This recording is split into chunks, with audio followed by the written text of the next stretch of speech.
good afternoon to everyone. And as the introduction already said, this talk is going to be about entropy in the second law. So perhaps a little bit of a background. I studied physics, as you heard in the introduction, but then I went into meteorology and climate modeling and climate models that become more and more complex, that run on supercomputers. And somehow, after the end of my PhD, I was working on vegetation effects on climate.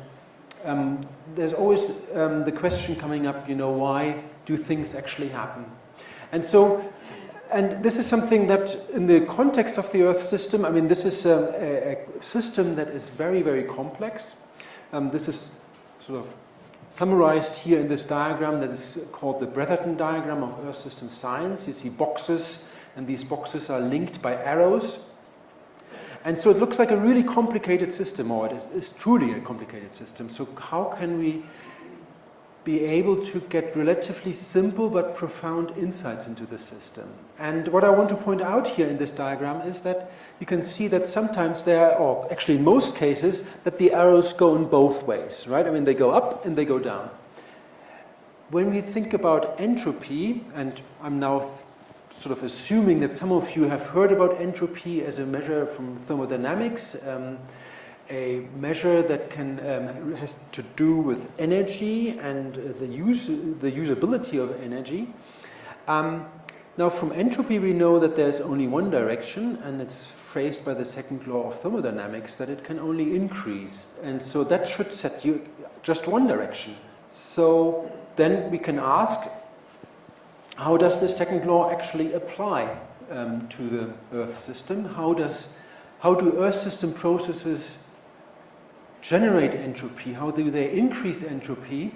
And what can we learn from that? And one really important aspect about entropy is that when we get more into energy conversions, it sets a direction, but it also sets limits for energy conversions. And that's probably most easily seen in things like a power plant. When you think about a conventional power plant, only a certain amount or a certain fraction of the heat that is released in a power plant can be converted into electricity, and that's being set by thermodynamics, that limit, the efficiency.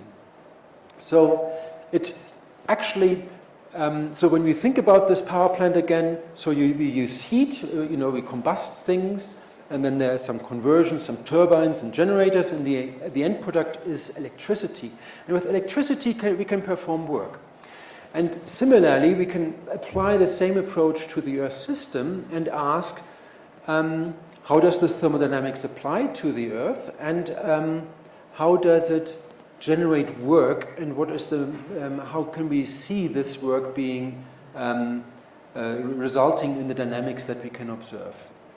And just to give you already a quick taste of this, when you think about the atmospheric circulation, so the wind patterns of the planet, these represent kinetic energy, and kinetic energy is something that needs to be generated, because otherwise it would always disappear, or it would be converted into heat by friction. So in other words, the atmosphere needs to routinely work and perform work to sustain its dynamics. Now, I'm going to add another constraint to this, and this is that the atmosphere doesn't just work, but it actually works at its limit. So it works as hard as it can, and that this constraint, I will show you, can actually give you an approach to quantify temperature and heat fluxes. It can help you to quantify terms in the surface energy balance, and so you can predict things with it. Climate patterns, climate change patterns, things that actually result in something that reproduce observations very well. And I am going to use examples from climate, from hydrology, and also from vegetation. And then at the end I want to sort of take it back again to a bit of a bigger picture and show how this can really be a basis for Earth system science.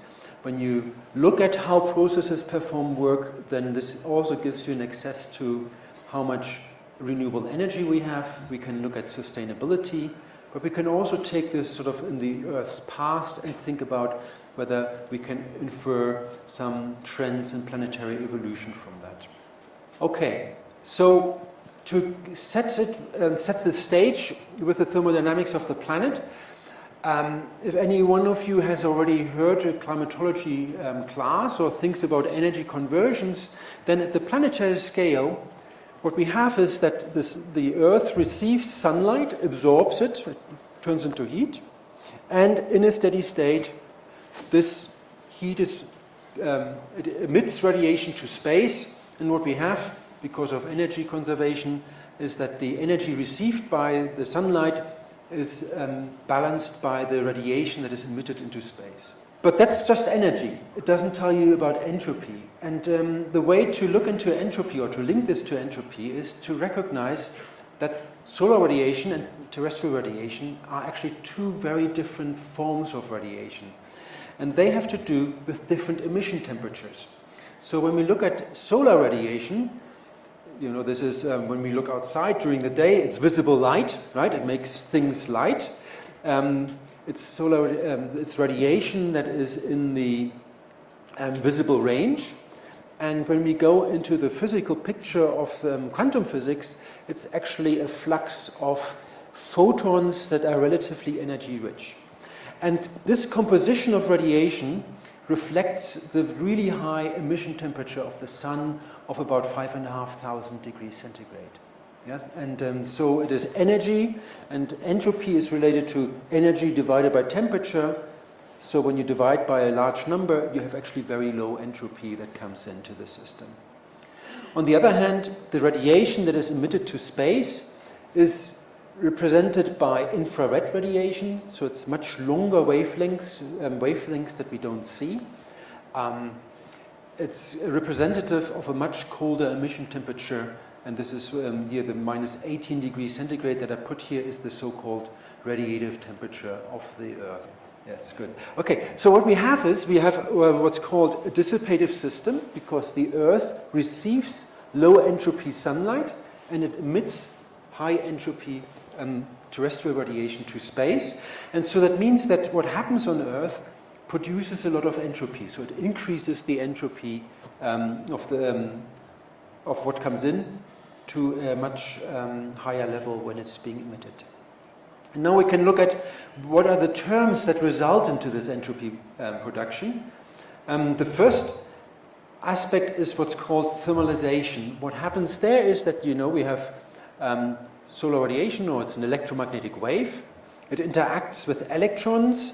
It raises electrons into what's called excited levels, and then they decay, and it's being converted into heat. So random motion of molecules and so on. And this is a process that produces a lot of entropy because it brings that energy down to the temperature at which it is absorbed. And here I put the Earth's global mean temperature of 15 degrees centigrade here.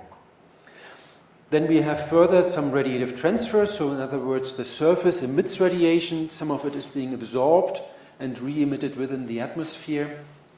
And that further degrades and raises the entropy of the system. But then what the atmosphere can do is it uses this temperature difference between the surface and the radiative temperature, and it can use this temperature difference to generate work from it. And this is why I put here a little power plant, and I want to go a little bit into detail about how this power plant actually works and how it is constrained by thermodynamics to perform work. So this is shown here in this diagram. So this is a power plant close to where I live. It's in Leipzig. It's a coal-fired power plant. And what does that power plant do? Well, you burn coal, so you generate heat at a high temperature. This is the red arrow here. So you generate heat at a low thermal entropy of, I think what's getting into the turbine, the steam turbines is sort of 500 or 600 degrees centigrade. And then We also see that there is some loss through these cooling towers in the form of this white cloud. This is what's sometimes called the waste heat flux. So we have a cooling flux, and that's at a temperature of about 100 degrees centigrade. So in other words, this cloud takes high entropy out of the power plant. And if we want to now know how much work this power plant can at best perform to generate electricity, then we have the two laws of thermodynamics that constrain how much is possible. And the first one is simply stating an energy energy conservation. So in other words, the heat that comes in by combustion and the heat that goes out through the chimney, plus the energy that is generated in the form of electricity, those three need to balance. There's no energy lost or gained. It's just converted in a different form. So far so good. But then there's also the second law of thermodynamics, and that deals with entropy. So what we have here in this equation down here is that we have an entropy import into the power plant. So when we add the heat of combustion at a high temperature, we add relatively low entropy into the power plant. The cooling towers, they take heat out, but at a much lower temperature, so it exports entropy. And then we may have some processes inside this little symbol here that may actually raise entropy production that are inefficiencies of the conversion process. Now in the ideal case, we can set this to 0, and then we have two equations, and we can solve it for how much generation is possible here, the G, and we get something that is well established in thermodynamics, which is known as the Carnot limit of heat engines. So we have that the work done per time is not more than the heat flux times this term here with the temperature, so it's to do with the temperature difference, and this term here, the second term, is known as the efficiency term, and it has to do with the temperatures. Yeah? So, I mean, this is, again, how applied to a power plant. Now, when we apply this to the Earth system, in principle, we can think about it the same way. I mean, we have the heating by solar radiation at a warm surface. We have cooling by emission from the atmosphere at a colder temperature. And in between, the atmosphere can perform work. And one thing we can already recognize is that this temperature difference in the Earth system is much lower, and so the efficiency is going to be much lower as well. To get back to this planetary picture, so this is here how the atmosphere can perform work and generate motion. But there are two other processes that can also perform work. And this is, on the one hand side, it's photosynthesis and also photovoltaics, which is, you know, I mean, I also here in Kashmir, I've seen already solar panels installed at some houses and so on. And these two processes, you can see that there is photo involved in their names, photosynthesis and photovoltaics. They are very different processes because they don't deal with heat. They are not thermal processes. What happens there is that when solar radiation is being absorbed and electrons are being brought to excited states at the small quantum scale, then these processes, they basically take the electron away. And so they avoid the thermalization, and by that they can actually generate much more work than what heat engines can do. Okay, so now I want to go more into details and give you examples for how this approach can be used to infer how climate looks like, specifically how temperatures are determined. I want to talk about how evaporation is constrained by thermodynamics. We look into photosynthesis, how thermodynamics applies to photosynthesis and sets its rate. And then in the end, talk a little bit about how we can also view human societies from this perspective.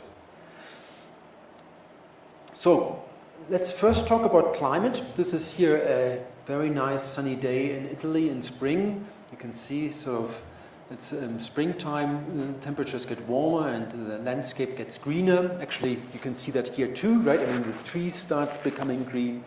And so what happens here? So solar radiation is being absorbed at the surface. It's heated. Solar radiation turns into heat, heats the surface. On the other hand, the atmosphere emits radiation to space. And so we have when we look at this thermodynamically, we have a disequilibrium because we heat somewhere else compared to where we actually cool the planet. So we have a spatial separation between the heating and the cooling. This can be used by this atmospheric power plant, if you want. And the work that's done can sustain motion. The motion generates heat fluxes, the sensible and latent heat. And these heat fluxes, they basically run the power plant. So we have like a interactive system that performs work. And this picture we can put into more quantitative terms and actually do some estimates with it. And this is what I want to show you in the next slide. And how we do this is, well, the starting point is again the limit that we just talked about for power plant, right? So it's the Carnot limit. And what we have here now is, so this is the work output here. The G is how much the atmosphere works. The J is the heat fluxes from the surface. And then we have the temperature of the surface and the temperature at which the atmosphere cools and emits radiation to space. And when we put this power plant into this context of the Earth system, then these temperatures, we need to sort of consider these temperatures because the surface temperature is, for instance, affected by this heat flux. The more the atmosphere works and brings heat into the atmosphere, the cooler the surface is going to become. And we can quantify this by using energy balances. So we can use the energy balance of the whole atmospheric column to infer what the temperature is in relation to the radiative fluxes. We have a surface energy balance where we have the heating by absorption of solar radiation. The downwelling long-wave radiation is balanced by the emission and the cooling by the heat fluxes.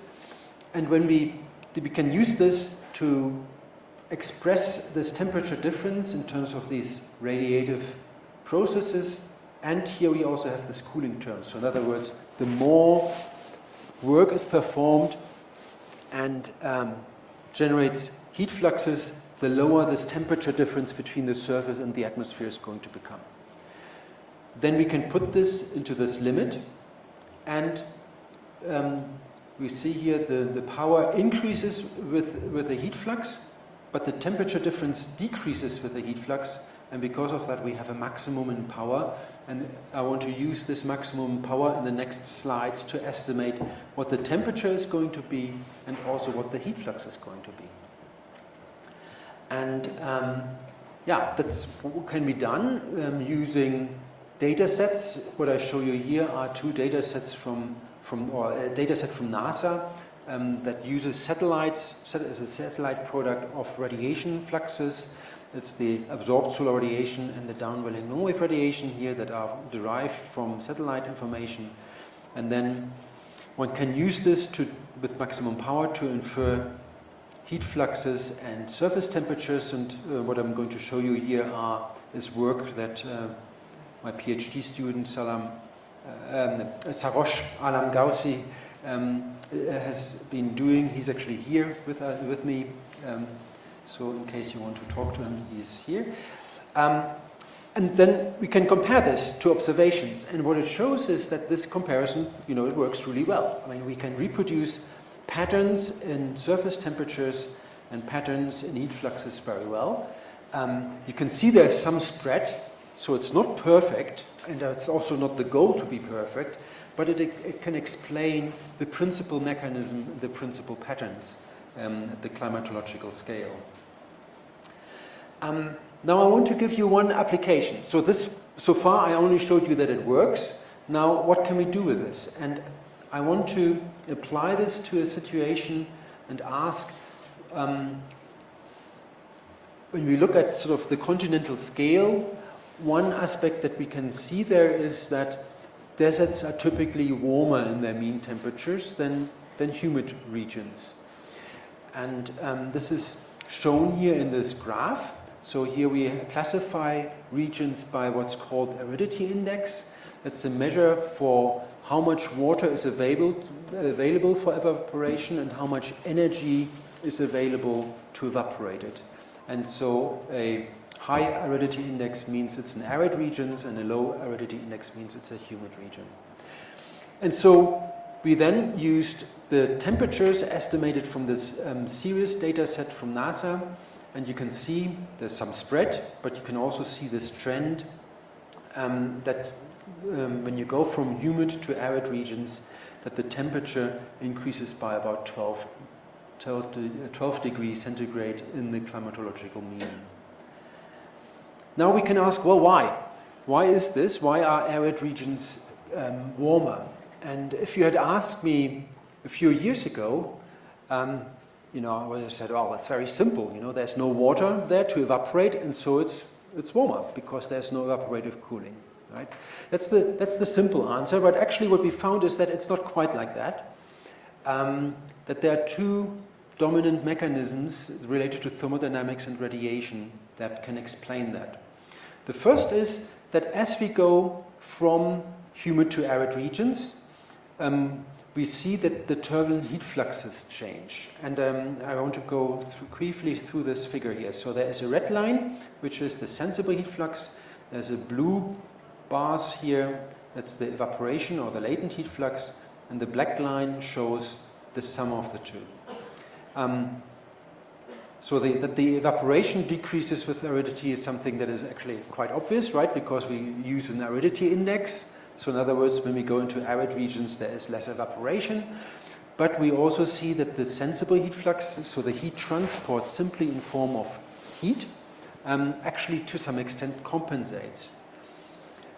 And we also see here that the overall magnitude of the turbulent heat fluxes, here by the black line, and also there's a dotted line. The dotted line, I think, is from the satellite product. The black line is from maximum power. We see that these decrease as well.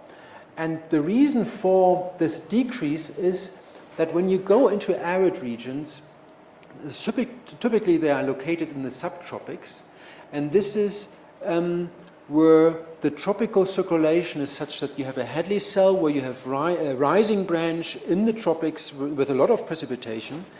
The precipitation releases a lot of heat, and then these air masses descend in the subtropics, and they have a lot of heat. So they transport heat into the atmosphere in the subtropics, and what they do by that is that they reduce the temperature difference between the surface and the radiative temperature, and so it makes the heat engine less efficient. And so this is basically what we see here. So as we go into regions where there is what's called a convergence of heat transport, those are regions where the heat engine works less efficient, and so it reduces the turbulent heat fluxes. And we see that here, when we express that in watts per square meter, it's quite a notable reduction. The other aspect that we find is that as we go into arid regions, it usually becomes sunnier. So the solar radiation increases because there are less clouds. This is here shown by this red line. We see that there's an increase with aridity by about another 40 watts per square meter, while the long wave downwelling flux doesn't change by much. When we add these contributions together, then we get that these two effects alone explain about the warming of about 14 degrees centigrade as we go from humid to arid regions. Yeah? So the main effect is not the reduction in evaporation, but the main effects on the mean temperature are a less efficient heat engine and less clouds. So I want to briefly summarize this application to climate. So when we look at climate from a thermodynamic standpoint, we deal with a disequilibrium system, and this disequilibrium is reflected by the fact that the heating by solar radiation takes place at different places where the cooling into space takes place. So we have a spatiotemporal separation of these two. Then this disequilibrium can be used by heat engines. They generate motion, and with that they transport heat and moisture, so they generate turbulent heat fluxes that act to deplete this disequilibrium in the vertical temperature. And you can also actually apply the same picture to the large-scale atmospheric circulation between the tropics and the poles, where you also have a temperature difference, and that can drive the mid-latitudes dynamics in the winds. Then we talked about this limit where heat fluxes deplete. Because the heat fluxes deplete temperature difference, this results in a maximum in power, and we can then use this maximum to infer temperatures as well as heat fluxes. And we applied this to deserts to show that the increase in mean temperatures is caused mostly by less clouds and a less efficient heat engine. And what this then overall means is that surface temperatures are really mostly determined by radiation, either directly, because solar radiation heats the surface and greenhouse effect, and indirectly, because the heat engine is also driven by radiation. Okay, so the next step I want to take is into hydrologic cycling.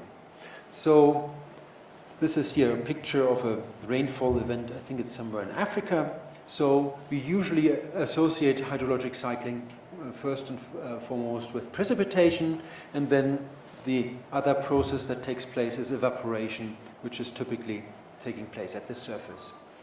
When we look at this thermodynamically, then we deal with two phase transitions. It means that we have liquid water at the surface, evaporates and converts it into vapor, takes up a lot of heat. When we look into the atmosphere, we have vapor that condenses and it releases a lot of heat, turns it into liquid. When we want to look at this thermodynamically, then the important point is that these two processes take place at different temperatures. So what I show you here in the middle is a graph that shows you what to expect in thermodynamic equilibrium. This is described by saturation. So when air is saturated with moisture, this represents a state of thermodynamic equilibrium. It means that locally the rate of evaporation and condensation balance each other. So we create disequilibrium when we have evaporation and condensation being spatially or temporally taken apart. And so then what happens at the surface is that we have air that is not saturated, and evaporation tries to establish saturation at a warmer temperature, so it evaporates, converts it into vapor. And the atmosphere is colder. Colder air favors liquids, and so condensation also tries to re-establish thermodynamic equilibrium. Then what happens is that the liquid in the atmosphere precipitates out, forms precipitation. It leaves behind drier air that then descends and is being moistened again by evaporation, and then we need to have transport to bring it up to the cooler areas so it can condense again. But overall, what we have is actually that this whole thing transports heat. Yeah? So evaporation takes up latent heat. At the surface, it adds energy at a relatively low entropy. When condensation takes place, it releases heat at a colder temperature, and so the whole cycle, the whole hydrologic cycle produces entropy. If we want to now know where the limits are and what constrains the magnitude of hydrologic cycling, then what I want to show you here is that it's actually sufficient to look at what happens at the surface. Yeah? And when we look at the surface, we need to sort of think about the constraints that shape evaporation. We've already seen a moment ago that the magnitude of these turbulent heat fluxes, so how much heat is being brought into the atmosphere, is constrained by this heat engine that generates motion. But we have not talked about how much of this goes into real heating and how much of that is taken up by evaporation. And this partitioning we can infer also from thermodynamics. And the idea here is that when you add heat to the air near the surface, then you warm the air and you also evaporate. And the most that you can evaporate is by maintaining saturated air right at the surface. And so we partition this into heating of the air and moistening of the air. And we can actually, by this assumption that we, right at the surface, the air is, that the moisture increase is proportional to the saturation, then we can actually get a very simple partitioning that is called equilibrium partitioning. It is something that has been known for a long time, and it is characterized by these two ratios that describe how much goes into the heating of the air and how much goes into moistening the air. And the two symbols here are what's called the psychrometric constant. It depends on the heat capacity and surface pressure. While the S is the slope of the saturation vapor pressure curve. And if you have dealt with water vapor in thermodynamics, this is actually described what's known as the Clausius-Clapeyron relationship. And so we have these two ratios. They add up to 1, so that's good, right? So the energy is being conserved, it's just being partitioned. And these ratios actually depend on temperature. So as we go into warmer, if we have a warmer temperature where we partition this energy, then more of it goes into moistening the atmosphere. If we go to colder temperatures, then more of it goes into heating the atmosphere. And so then we can use this approach and infer the sensible and latent heat flux. Or if we convert the latent heat flux to a water flux, then we can call it also, or a typical name of how it is being referred to is equilibrium evaporation or the potential evaporation. For I don't know if there are any people here with experience in hydrology, but these are very common terminologies. So potential evaporation is the rate of evaporation in the absence of water limitations. So you have plenty of water, how much can you evaporate? And so what I was just describing here, what we are doing in this approach is that we have two constraints. One is, how much heat is being added to the atmosphere by this heat engine, and then how much of this is being partitioned into actually the latent heat. So now we can again use these global data sets. This is what is shown here. So we can use these radiation data sets and derive a map of potential evaporation. We can then take a data set of precipitation and take the minimum to infer actual evaporation and compare it to observations. This is here again from an analysis by Sarosh. That is a little updated compared to these maps, and it shows that the comparison actually works really well. It overestimates it slightly, but overall it's quite nice to the one-to-one line. So that seems to work quite well.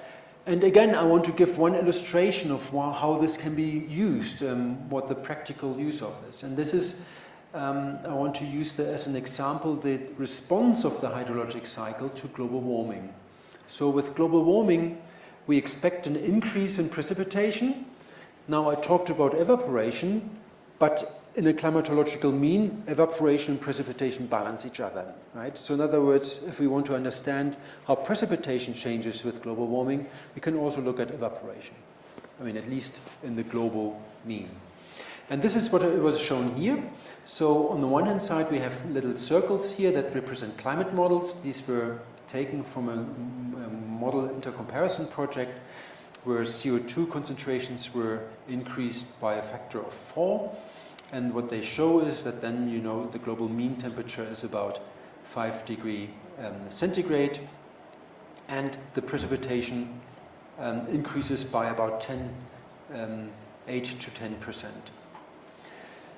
And the red big blob here, this is the estimate that we derive from this equilibrium evaporation estimate. So in other words, this is very much close to what climate models estimate in terms of the hydrologic response. This model comparison project also dealt with so-called geoengineering scenarios. These are scenarios where the global warming was attempted to be compensated for by reducing solar radiation, by injecting aerosols in the atmosphere. And these again are shown by the blue circles. It shows that, okay, so you reduce the temperature to, reduce the global warming to zero, but you weaken the hydrologic cycle, and when you use this equilibrium evaporation approach, again, you see that this actually works really well. It estimates that reduction as well.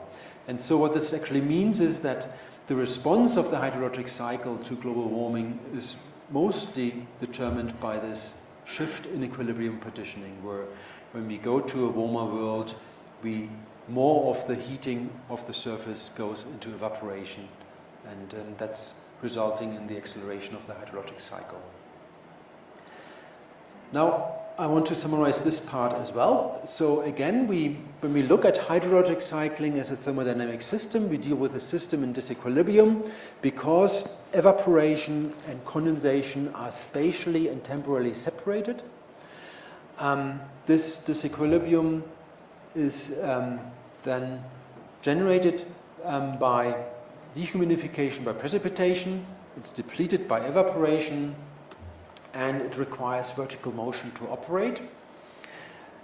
We also looked at the limits, but not in terms of like we did with the energy balance partitioning in the previous part. And here the limit is really more indirect in the sense that, you know, we have our heat engine working at the maximum, and then it's about partitioning that into sensible latent heat, and so it's an indirect constraint by this equilibrium partitioning that limits the magnitude of hydrologic cycling. Then I showed one application to how the hydrologic cycle responds to global warming, in that it mostly reflects this shift in equilibrium partitioning. And the implication is that the hydrologic cycling is really also primarily determined in terms of its magnitude by thermodynamics. The next process I want to talk about is photosynthesis. That's as we already said, it's a very different process. The typical way this is introduced, I mean, I don't know how your experience with photosynthesis is. I mean, and where I come from in Germany, it's usually done or dealt with in high schools, and usually it's done with, well, it's like a chemical conversion of water and carbon dioxide, and what comes out is some form of organic carbon. Okay, good. Right, and oxygen. And then, of course, when you have a chemical reaction, then, you know, you need a sort of energy for that. Although photosynthesis is again quite different because it's not a heat engine. So what it actually uses is it uses solar radiation. Then photosynthesis has the leaves. They have photosystems. These photosystems perform the work of splitting water and separating the protons from the electrons, and then there are some other chemical conversions. It generates ATP as an energy carrier, and then there is another set called the Calvin cycle, which actually incorporates the CO2 and generates the sugars using ATP, and the electron goes into some other compound, I think NAPH, I think, but I'm not a photosynthesis expert. But the end result is that there is some energy, or there's some organic carbon. And when we look at this again thermodynamically, then we have chemical free energy or chemical disequilibrium. Chemical disequilibrium because when we take organic carbon, for example, in terms of wood, we can burn it with oxygen and produce CO2 and water again, right? And so that would bring the components back into chemical equilibrium. Now, what happens in the biosphere is that this chemical disequilibrium is used by the metabolisms of plants and also by living organisms to drive their metabolic reactions. And the metabolic reactions then convert this chemical energy back into heat. And actually, being here in a room, each one of us, we actually emit about 100 watts per person into the room by our metabolic energy conversions. So that's usually when you don't have air conditioning in a room, then many people in a small room, and what happens is it gets quite warm and sticky relatively soon, and that's because of the metabolic activities that are taking place in our bodies. Now when we want to know what's the magnitude of activity of this biosphere, then we need to sort of look at what's the limits to photosynthesis, and that's what I want to go in next. Now, the limits of photosynthesis have been actually evaluated for a long time. I show here some references down here, sort of it goes back to almost 60 years ago, or more than 60 years ago. And the idea here is that this first step where the charge separation takes place in the photosystems, that requires about 8 to 10 photons. It's called the quantum yield efficiency. We know how much energy this represents. We also know how much energy is contained in glucose. We can compare these two, get an efficiency out of it. We also need to account for the fact that only about half of the solar spectrum is usable by plants, and we get an efficiency of 17%. That's quite a high number for photosynthesis. And the reality is that the efficiency observed in terrestrial ecosystems is actually much, much lower. It's only 1 to 2%. So now we can, of course, ask, why is this efficiency in observations in ecosystems so low? And I mean, the first view on this would be, well, it seems like the thermodynamics does not constrain the activity of photosynthesis. But on the other hand, what I want to show here is one explanation that is actually based on not this direct conversion from sunlight into chemical energy, but that is based on the fact that plants also need to take up CO2. They take up CO2 through their leaves, through little openings, and in the lower part of the leaves there are openings, they're called stomates, they're like little mouths. And as they open their stomates, they can take CO2 up and use it then for photosynthesis. But as they open up their stomates, they inevitably lose water, and which results in transpiration. Altogether, this is called gas exchange. Yeah. So, as plants take up CO2, they lose water, and the ratio by which they do this is relatively uniform across ecosystems. This is shown here again on the right. This is using 2 satellite products on carbon uptake and on evaporation. And what you see is that across continents, the median of this exchange rate, if you want, is about 2 grams of carbon per kilogram of water being lost. You can see there's some spread here, but overall it seems like relatively well constrained. Now, we know that this rate of water loss, that's thermodynamically constrained, right? I mean, we've seen this in the last 2 parts. I mean, we have solar heating of the surface. Some of that goes into evaporation, and we can basically now use this exchange rate and see how much carbon you can get. So in other words, we use solar radiation indirectly for radiative heating. Some of that goes into turbulent fluxes. Some of the turbulent fluxes represent evaporation. Then we use this exchange rate between carbon gain and water loss, and can also estimate an efficiency. And then we actually get this 1% that was inferred 1 or 2 slides back. Right? So in other words, we can understand the very low efficiency of photosynthesis not from thermodynamics, not by the direct conversion from sunlight into carbohydrates, but as an indirect limitation that is set by the gas exchange and the uptake of CO2. And we can also make colorful maps here and compare this with the satellite-based estimate here. CASA stands for a model that estimates carbon uptake from satellite information, and we can see that we can reproduce this efficiency pattern with this approach really well. Now, that actually works really well, and I want to sort of show this example here from work we've done in the rainforest. Our institute, they have a measurement station in the Amazon rainforest in this location that is called Tanguro.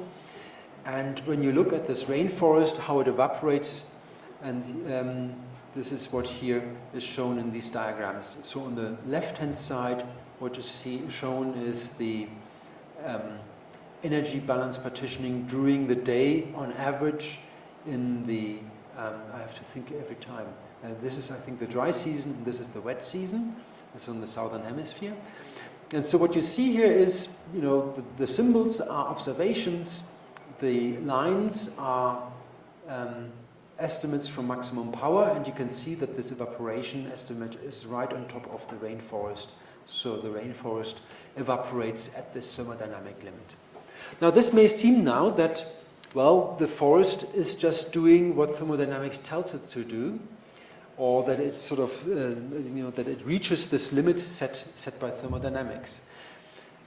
But it's not quite so simple. I mean, vegetation actually has more influence on hydrology, and I want to sort of go into one example where vegetation effects can actually push this limit further, and that has to do with seasonality. So I want to call this pushing the limit. Many regions of the world have seasonal climates. You in India with the monsoon, of course, as well, right? I mean, so you have, not in Kashmir, as I already learned, but in the rest of India you have 4 months of rainfall and, well, 8 months of not so much rainfall, right? And so you have a surplus of water during some part of the year, so much more water than you can possibly evaporate. This is set by the potential evaporation rate. And then you have a period where water is constrained by how much, where there is not enough rainfall to evaporate. But you can use water stored on the soil. And this is where vegetation comes in, because it has rooting depths, and these roots can go into the soil and take water out from the soil and evaporate. And by using soil water, they can basically extend the period of evaporation, and they can extend the period over which they maintain gas exchange. And actually, this was also work that I've done at the very beginning of my career. I've done my PhD on the role of rooting depths, and it was stimulated by a paper at the time where they observed that the Amazon rainforest sustains its green canopies during the dry season by extracting soil moisture from 2 to 8 meters depth. So roots can grow really, really deep. And so one can again infer a limit on that, on how much you can extract in regions where you have basically in humid regions, the minimum storage you need is that you can store the water deficit in the dry season. In arid regions, you can store the water surplus during the rainy season, and then you can infer how much more gas exchange can you actually perform, how much more evaporation can you do, and what comes out is that you can increase evaporation and gas exchange by about 12%. Okay, so now I want to again summarize this part in terms of thermodynamics. So here again, disequilibrium, because we have carbohydrates and oxygen that we could combust and bring it back to equilibrium in terms of CO2 and water. This disequilibrium is generated by photosynthesis. It's dissipated by metabolic activities of producers, so plants, and consumers, that's animals and us, humans. When we look at photosynthesis, it is not a heat engine, but we could call it a photon engine. So in other words, photosynthesis uses sunlight, the photons, to split water and separate charges. We then looked at the limits, not directly from, we saw that the efficiency in principle could be much higher, the conversion from sunlight into carbohydrates, but that it seems like that it's actually this indirect bottleneck by gas exchange that's setting the limit on how productive ecosystems can be, and that is linked directly to evaporation. And then I gave you this one example of pushing the limits in terms of root systems can actually maximize the ability to make gas exchange in dry episodes. And so what this implies is that vegetation activity is pretty much predictable by this gas exchange constraint that's set by radiation and precipitation as the climatological constraints. And I think this is something that one can actually also quite well observe in biogeographical patterns that can be quite easily related to climatological variables.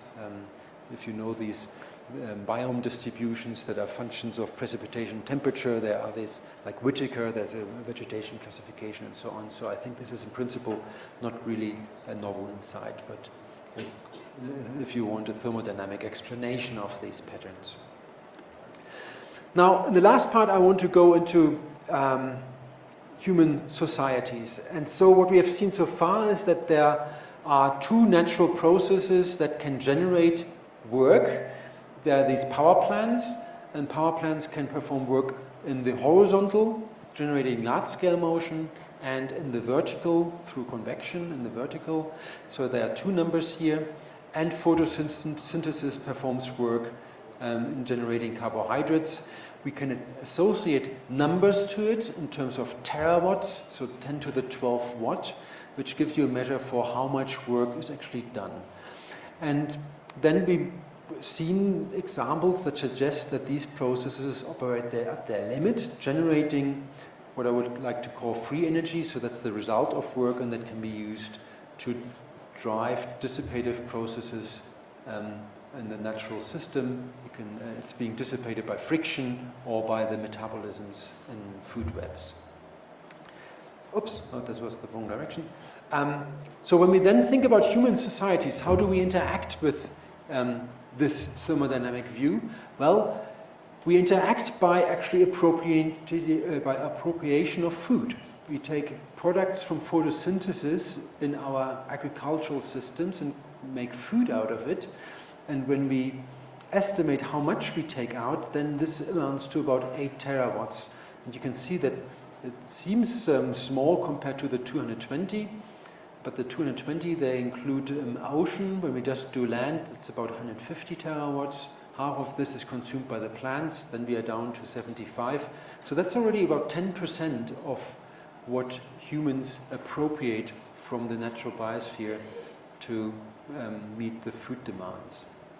Then, of course, we also have the contribution by primary energy consumption. This is what runs when we allow mobility. It's the gas, the oil, and the coal that we use. And there we deplete disequilibrium between the hydrocarbons that are in the fossil fuels and the atmospheric oxygen, and we produce CO2 as a result. So we deplete this disequilibrium, and I would call this a detrimental effect that we currently have on the Earth system.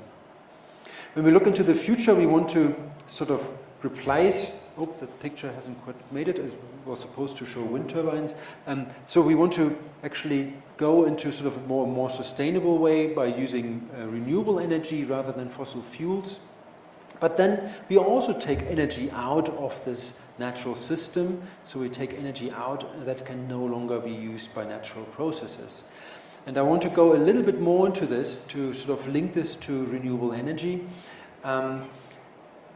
So to plot this in a slightly different way. So when we look at these conversions that we've just discussed, so when we have solar radiation coming in, then thermal energy is generated from which kinetic energy is being generated.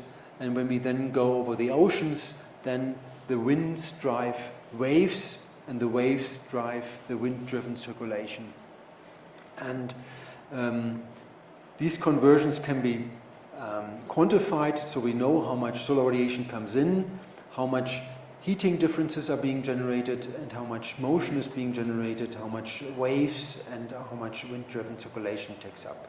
And then we can relate this to different forms of renewable energy, and we can see that solar energy, for example, has by far the largest potential.